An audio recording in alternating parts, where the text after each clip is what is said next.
Bonjour et bienvenue sur Vidéo Club 58. Aujourd'hui, on continue notre mois consacré à Quentin Tarantino avec la critique de Boulevard de la Mort. Alors, Boulevard de la Mort, donc le 5e film de Quentin Tarantino, comme je vous le disais sur la vidéo précédente, à partir de maintenant, il faut les compter, les films. Donc, 5e film, on en arrive à la moitié de sa filmographie. Qu'est-ce qui s'est passé avec Boulevard de la Mort ?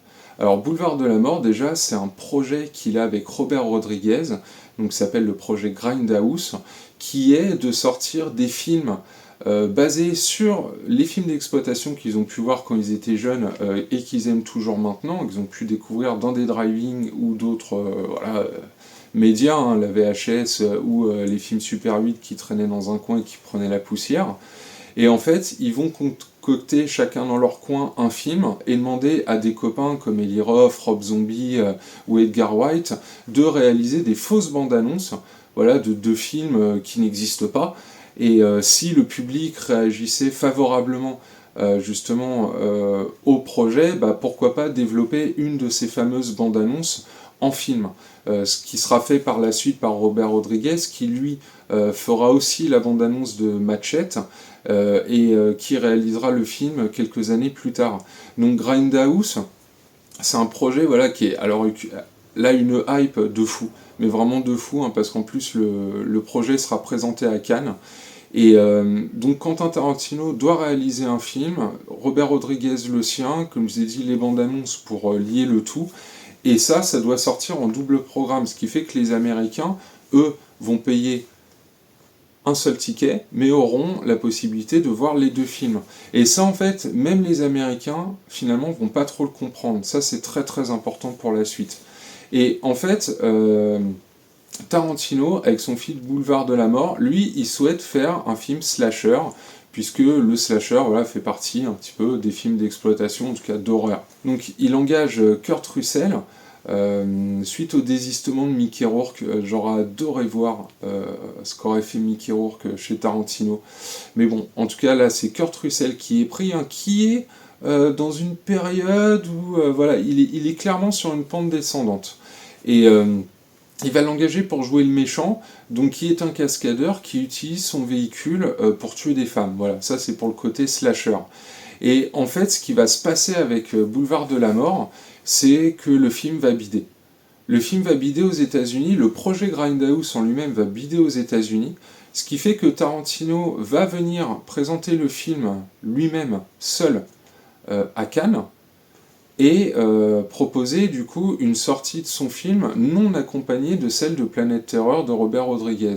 Et là, ça va être très important parce que eux qui étaient si copains depuis toutes ces années, en fait depuis l'époque Reservoir Dogs, hein, puisqu'au même moment Robert Rodriguez lui présentait El Mariachi, ils sont toujours restés liés au point de vraiment travailler ensemble plusieurs fois, que ce soit pour Une nuit en enfer, Four Rooms ou même d'autres projets. Donc là, il y a quelque chose qui va se casser en fait entre eux à partir de ce moment-là, hein, pour ce projet Grindhouse, ce que je trouvais à l'époque très très dommage parce que pour moi c'était une équipe vraiment qui fonctionnait de fou. Rodriguez, Tarantino, voilà, c'était tout un truc, hein, pour ceux qu'on connu à l'époque. Et le film va bider de toute façon, même en sortant seul.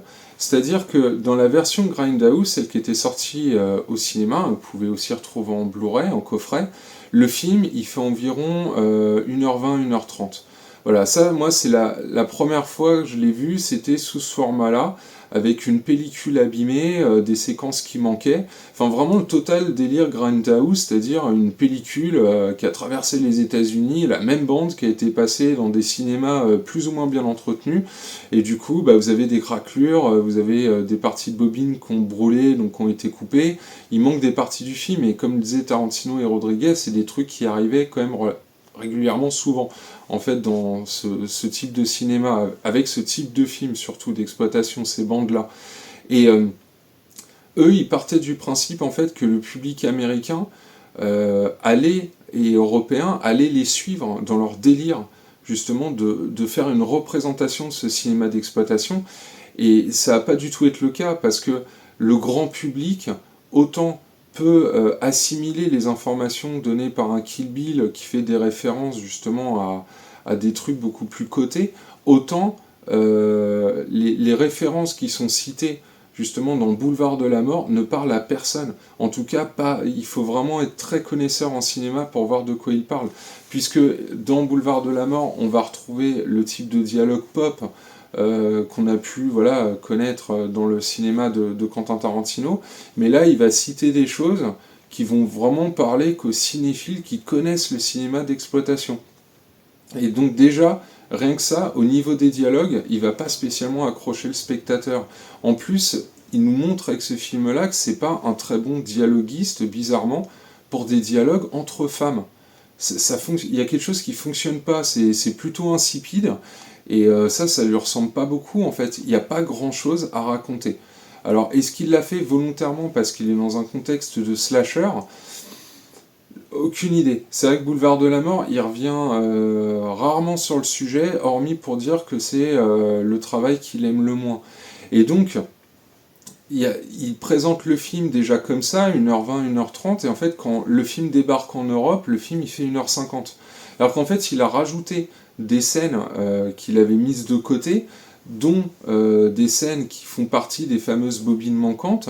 Il a poli l'image, et il a essayé de livrer le plus possible un film normal de Tarantino, quoi. Sauf que le film en lui-même n'est pas normal. Le film, en plus, est coupé en deux parties bien distinctes. Vous avez la première partie, c'est-à-dire la partie avec les filles qui vont se faire tuer, avec des excellents effets spéciaux de KNB, hein, une scène très très violente, très brutale. Vous avez cette partie-là où clairement on est dans du slasher, en plus même au niveau de l'ambiance, on passe beaucoup de temps dans un bar, donc on est dans une ambiance de huis clos, il fait nuit, une ambiance un petit peu à la Carpenter sur certains éclairages, et quand on passe à la deuxième partie, où là les femmes sont fortes, même le personnage en fait de Kurt Russell change, autant il pouvait être très inquiétant dans la première partie, autant dans la deuxième partie, on a l'impression que c'est vraiment un bouffon, quoi. Genre redneck complètement débile. Et ça peut décontenancer. En plus, quand on n'a jamais vu le film. Alors que des cinéphiles aguerris, eux, vont reconnaître que le comportement de Kurt Russell dans la première partie correspond au comportement éventuel d'un serial killer qu'on a pu voir dans des films de slasher. Et le caractère qu'il a dans la deuxième partie, avec ces femmes fortes qui vont prendre le pas sur lui alors qu'on l'a vu clairement avoir le dessus dans la première partie, là on est dans de l'hommage à Russ Meyer, ou des films comme Faster Pussycat Kill Kill, ou Russ Meyer, ou même les Vixen, où Russ Meyer nous montrait des femmes fortes en fait, qui savaient se venger du machisme et de la débilité des hommes.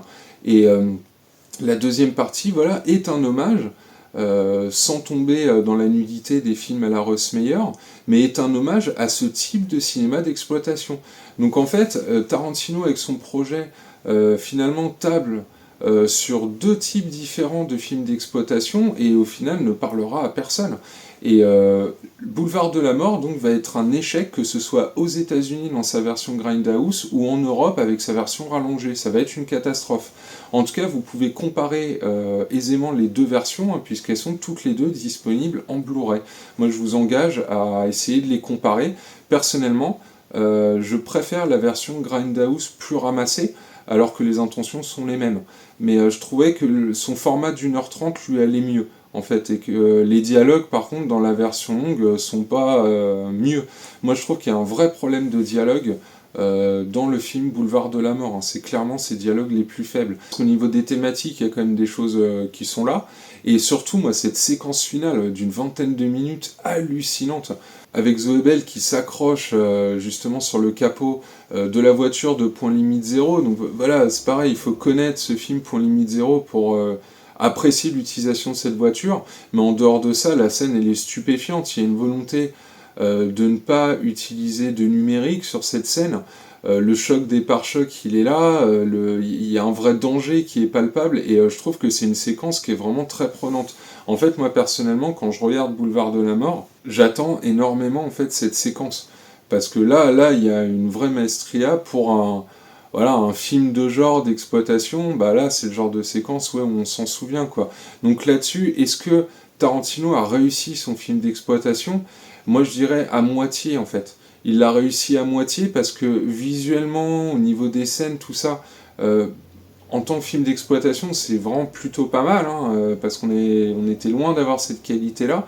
Mais au niveau dialogue, je trouve qu'il y a un manque d'effort qui est fait, qui aurait pu pousser Boulevard de la Mort plus loin, en fait. Si les dialogues avaient été plus réussis, je pense que Boulevard de la Mort tout court aurait été bien plus qualitatif et peut-être aussi dans l'esprit de Quentin Tarantino.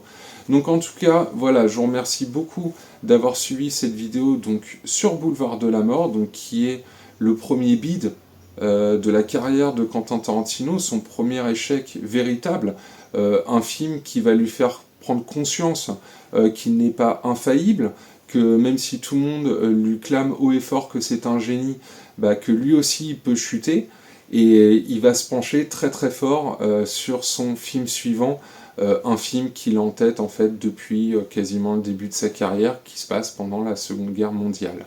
Donc en tout cas, je vous remercie beaucoup d'avoir suivi cette vidéo, et je vous dis à demain.